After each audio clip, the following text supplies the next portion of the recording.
Okay, Ruthless fans, so thankfully I finally was able to sit down and binge episodes 15, 16, 17, and 18 last night.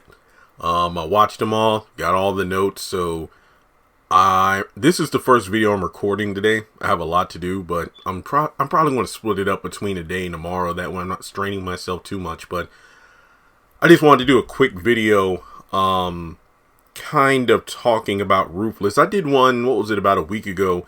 I just kind of explained why I hadn't done Ruthless videos in pretty much, well, yeah, a month when you think about it. Yeah, episodes 15 to 18 is 4 episodes. So basically, why haven't I talked about the show in quite a while? And like I said in my other video, it just was the fact that the ending of episode 14 was just so... and I get it. I know there are those who are quick to say, oh, you're a wimp, you don't like the sex scenes and all. And it really wasn't that per se. It was just the fact that that scene was so unnecessary that you could tell that Tyler was kind of just filling in time. And the more that I thought about the episode, not just that one scene, I'm like, it's really getting to the point where the show is just so damn, well, it's been to the point that the show is just so repetitive. It really is, because I binged the episodes. Like, I literally watched, like I said 3 times already, I literally watched them back to back to back to back. And when I thought about the episodes in terms of, okay, people were like, and I'm not going to lie, episodes 17 and 18 were pretty good. People were like, Jeremy, you gotta watch those episodes. The show gets really good at that point. It got better. I'm not gonna lie, because it's kind of sad though to praise the show when it gets better, only because the story actually decides we're going to move forward. Episodes 15 and 16 were kind of a snooze fest because of the fact that, well, and to an extent 17, it was the same game we were playing during the first half of season 2, especially like the first 5 or 6 chunk episodes of the season. Where's Lilo? Why is his car still here? Has anybody seen Lilo? We gotta look over the books. It's just the same thing over and over. I mean, I'm questioning, damn, Daikon done put almost every major character we've been following in a punishment trailer or cooler or something between those 4 episodes. So by the time we get to season 3, who's going to be left on the compound lot if everybody else is locked up and potentially going to be killed, and then Lacey trying to snitch? So it's like one of those things where, I don't know, we'll just have to wait and see. But the reason I'm doing this video is to kind of address something. This is a quote-unquote premature conversation. I don't know if it's a fact, and it's whether or not I'm going to watch season 3, just because of the fact that Tally finally escapes. We see how she gets from the compound to, well, yeah, we pretty much see that she's on the run, and that explains how she eventually gets to Richard and Nancy's house in the Oval. And I guess because they dragged that out for so long, it's just that Ruthless to me, and I'm not bashing the show, because I feel like I could speak to you all openly and honestly, because you know that I speak my truth. My truth is not fact, unless I got evidence to back it up. But when I say my truth isn't fact, it's to say that just because I decide maybe I don't want to watch a show anymore, or I don't want to review a show anymore, that shouldn't deter you from doing so. So basically, if you enjoy Ruthless, I'm not blaming you for it. Dang, there are shows that I enjoy that other people don't. And I just wanted to say that with the Ruthless,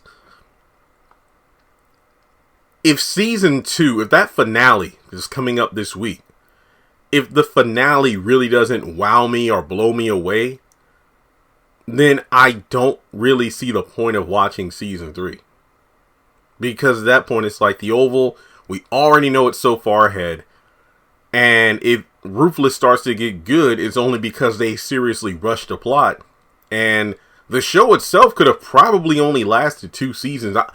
I've said this many times on the channel. I'd rather have a show last for maybe 2 to 3 seasons, or let's say a show gets cut a few seasons longer than it originally was planned, but if it concludes with a solid ending, I'd be okay. So basically, if Ruthless ended at the point where, okay, Ruthless, we're going to cut you off like at season 2, maybe even season 3, because you run its course. You've run your course in your own spinoff. So now we're going to bleed you back into the Oval and finish off the story completely. And I think that would be pretty cool. Because at this point with the Oval, with Ruthless, I've said it before that the first half of season 1 I felt was damn near perfect. I think there was like maybe one episode, maybe it was like episode 10, that I felt was a bit dragged out. But other than that, I really enjoyed each and every episode. The back half of season 1 was when we introduced, like, River, Paula, Zane, what was the Elder Mother, Octavia, Oliver, Clark. We just had a bunch of other characters pop up because originally I loved the premise of Ruth and Tally trying to figure out how to get the hell out of there, Andrew trying to bring the compound down.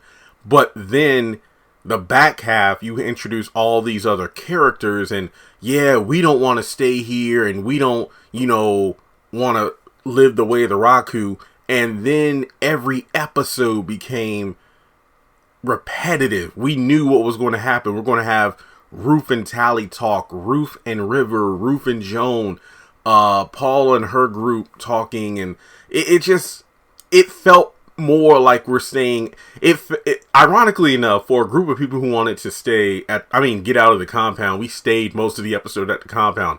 I loved the first half of season 1 because there was a good balance of the life at the compound as well as the life outside of it, including Brian, Cynthia, Sarah, Lynn, Malcolm, the FBI crew. It felt like, okay, we got Andrew on the inside, we have people on the compound inside trying to break out, and then on top of that, you have the feds trying to figure out what they can do, as well as the issues that, Brian was facing. So I guess because the show, in my opinion, kind of lost that healthy balance, that's when it became kind of boring.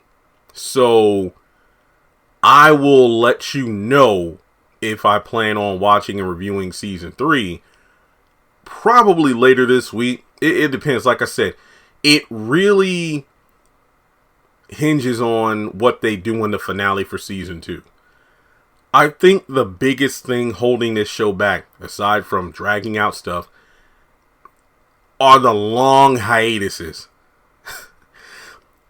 Like I said with Bruh, because I'm not reviewing that anymore, that show kind of took a shape of its own. Yes, it was a sister spinoff, but especially in season 2, it got to the point where I'm like, yeah, I would love Sisters characters to show up. I'd love Bruh characters to show up in Sisters, but I treat Bruh like its own thing, apart from the Sister series. So yeah, the 6-month breaks suck, but at the same time, I can watch that. I can watch Bruh without watching Sisters and say, dang, Bruh needs to pick up the pace so it catch up with Sisters. No.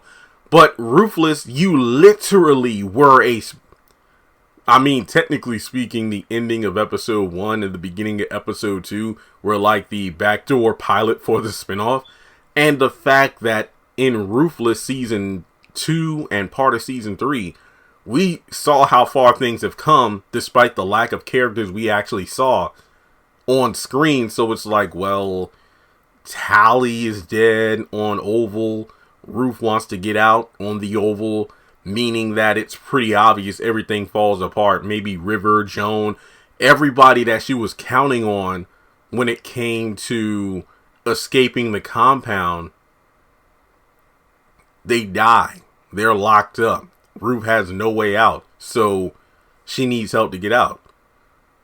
But if you think about it, if Ruthless actually moved the story forward as opposed to stretching things out per episode, I think 2 seasons would have been more than enough. But that's just my opinion. But I will say, This show has the best zingers because sometimes I just watch an episode like same thing over and over, but then River might say something, Clark might say something. There's always at least 2 to 3 one-liners per episode that have me like, you know what? I'll hang in there. But yeah, we'll just have to wait and see. I'm just looking at streaming numbers, and this is one of my concerns about Zatima, despite the fanfare. Are the numbers enough? And I know that for the majority, I'd say that pretty much everybody, except for maybe 1 or 2 people, had a problem when I did the video explaining why I was letting some shows go, because of the fact that this is my job. And if the show isn't making the cut, if it isn't getting the ad revenue, then I don't really need to review it anymore because it's not using my time productively. Now, don't get me wrong. I understand when it comes to Ruthless Season 2, Part 2. Part of that's on me because my reviews have not been up on time. I take full responsibility for that. But between, when they dropped those 3 episodes on Thanksgiving and then I was overworked at that point, I had to, make some decisions. But now that Season 2 is almost over, and I look at the back half completely, I'm like, I ain't really miss all that much. We finally get Tally's escape. Things start happening, and Lilo's discovered, but that's it. Alright, guys, but yeah, I'm not trying to, step on any toes here. I know it sucks because I have YouTubers out there that I've watched, and over the years, especially when the pandemic started, they were like shows I would watch on the regular. Like, okay, I felt like I had some YouTube channels daily. Okay, this person's going to do a comic review. This one's going to do a review on The Flash.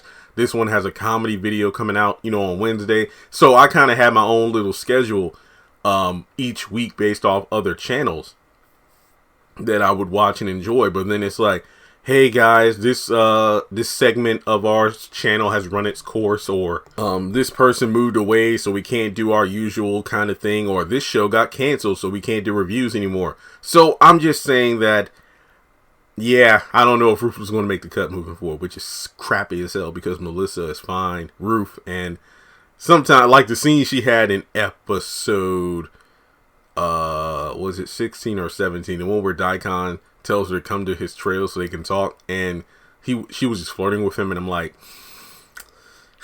I'm tempted, but I don't know. So yeah, let me know your thoughts in the comment section below. It just seems that the more I watch Ruthless, the less it feels like required watching, because the things in the oval are so far ahead. It's like, does it really matter?